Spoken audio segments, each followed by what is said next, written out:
করতে জানেন না। কোন আলেমের কাছে বসে একটু একটু করে সময় দিয়ে আলিফ বাতা 29টা অক্ষর শিখে নিবেন।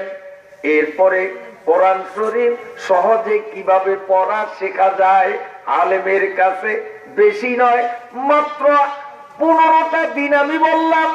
আপনি যদি মনের তীব্র ইচ্ছা নিয়ে কেবলমাত্র যদি 15টা দিন সময় কোন আলেমের কাছে গিয়ে দিতে পারেন, ইনশাআল্লাহ শুধু তাবারাকাল্লাযী নয় 30 পারা কোরআন শরীফ দেখে দেখে যে কোনো জায়গা থেকে আপনি পড়তে পারবেন।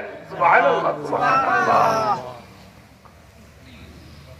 ইচ্ছা থাকলেই উপায় হয়। আসলে ইচ্ছা নাই, ইচ্ছার যথেষ্ট অভাব। এখন বুঝে আসে না, কবরে যখন যাব তখন বুঝে আসবে। আল্লাহ রাব্বুল আলামিন